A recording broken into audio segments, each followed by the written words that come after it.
I said it before we played them, that I think they have two of the better guards in our league that I've seen so far. I mean, I thought they completely controlled the game in the first half.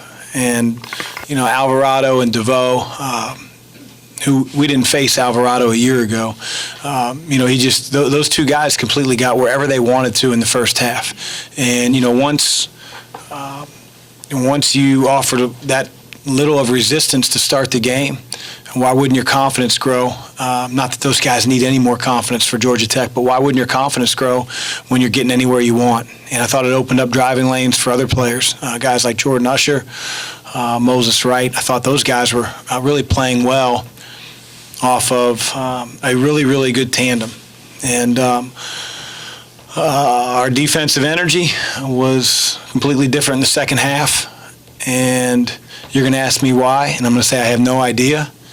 And maybe it's because everybody tells us for the last couple of days, hey, great game, man, you guys are good, man, that was awesome, all that crap. And, it's funny how success can change your mindset sometimes.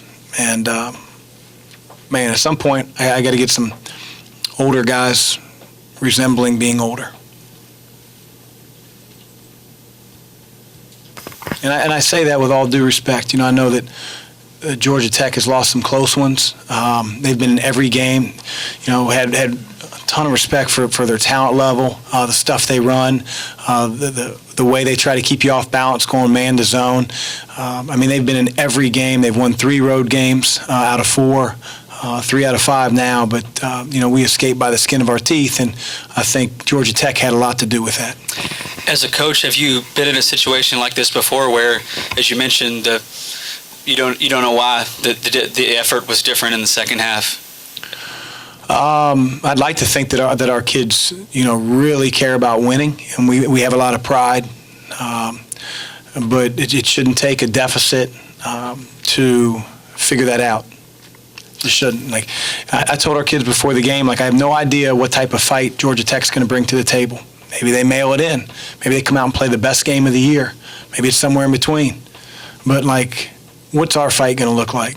And disappointed to say the least. Now, in the second half, I thought we turned it around. And, it's 18 to 22-year-old guys sometimes that, can drive you crazy. But we've got to be able to figure it out. When you did get the ship right, was it just a matter of effort and intensity, or were there other things defensively you were doing? And then another question you probably can answer, but what happened? You're up 11 and looked like you're going to cruise and couldn't score. I would tell you that did we make a few adjustments at halftime? Yeah, absolutely. But we do that every game. Maybe a team, has 15 things that they run, and then all of a sudden you see 2 or 3 of them primarily in the first half, and you figure out how they're really trying to attack you versus maybe their past opponents. So we talked about, how we wanted to guard the roll and replace a little bit differently. But primarily, Eric, it was about, can we do the job on these guards and not have them just get in the middle of the lane with the live dribble every single possession? And I thought we did a better job of that. They still, because they're good, they still had some times where they got down there. What happened when we get the lead? I don't feel like it was, I think we couldn't score. I give Georgia Tech a lot of credit. We ran a couple things that I thought we had decent looks. And then, our defense just eroded for about 2 or 3 possessions. That's sort of a microcosm of what I'm talking about, first half, second half. You mentioned that this might be because of the success that you had in Durham, but this has happened at home a couple times this season where it's kind of a listless first half and then takes you guys a little while to regroup. Is there any similarities that you see between all of those games? Just your adjective. And that's it. I don't know if there's a common denominator. We've had different lineups. We've had different styles of play. We've had different times where the funk is to start the game or it's to end the half. But in either case, you're right. It's just, if I knew and could just wave a magic wand, I would do that. That's why we're going to continue to practice, and we're going to figure this thing out. And again, I'm never going to be apologetic after a loss or after a win. We found a way to win and make the plays down the stretch, and we just had to figure out a way to get better. I mean, we're not this juggernaut, and just so everybody's clear. We're trying to get there, but that's not who we are. Well, on the juggernaut theme, Josh's opening statement was that he would be surprised if you were not in the Final Four. Can I take that? I'll just take that and run. Thanks. Well, it's a hell of a season. Thank you. We talk about the matchups now in the Final Four. Jeez, oh Christ. Do you classify that as the kind of crap that you got after the Duke game, and how do you receive that as a coach?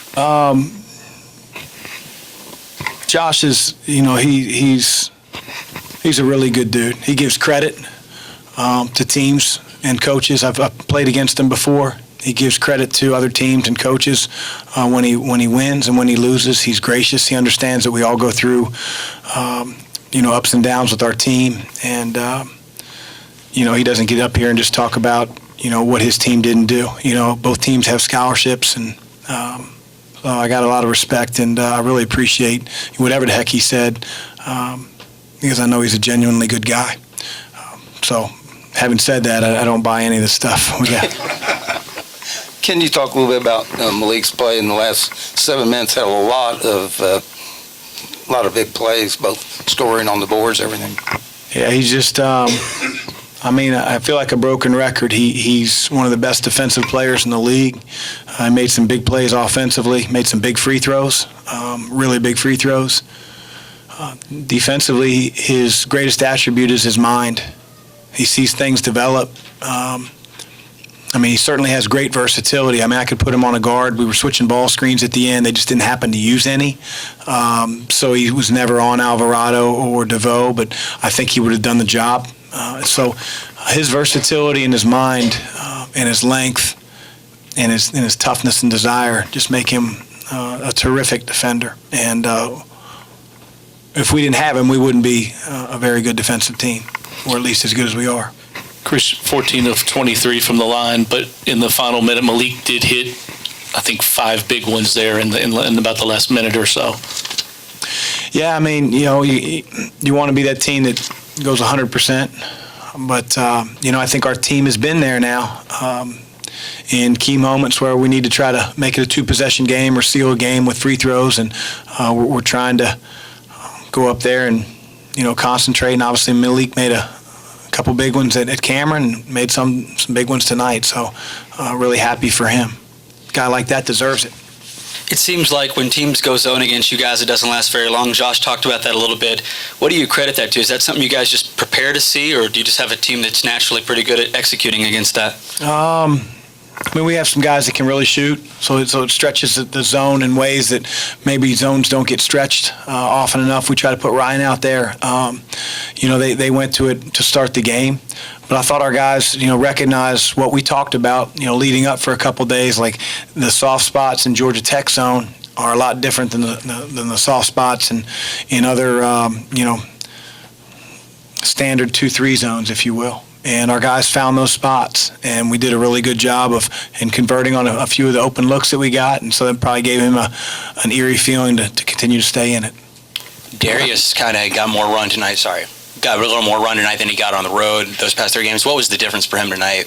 I thought he was the only guy with great energy and talk and effectiveness in the first half, and coaches really enjoy winning, and if you're going to see a guy put that type of effort out there, it's never personal.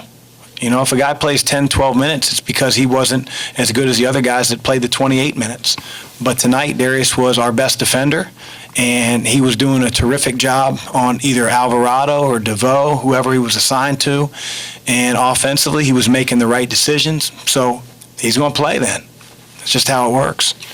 Conventional wisdom in the industry seems to be that if you get 2 fouls in the first half, you sit for the rest of it. You brought David back with 2 fouls with 5 minutes to go. And what does that say, and how reluctant are you to do that? I just don't think one size fits all, Tim.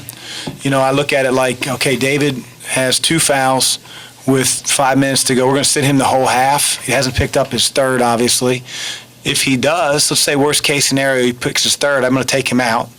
Well, he's not starting the second half. So now we're 14 minutes left in the game. He's got 3 fouls. A lot of guys play with that. So I didn't have any concern. A couple of my assistants did, but I guess that's why I'm a different pay grade than those guys as I make those final decisions. Coach, what'd you think of David's, I guess, response to the attention he got from his game on Saturday? And it at least seemed like he was on the floor when you guys closed that gap in the second half. Hey, he made some plays that I think you guys are starting to see, like what we've talked about as a coaching staff. But I don't know if you saw on the defensive end, he was a sieve like a few of the other guys, where guys went right around him. And again, David's a freshman.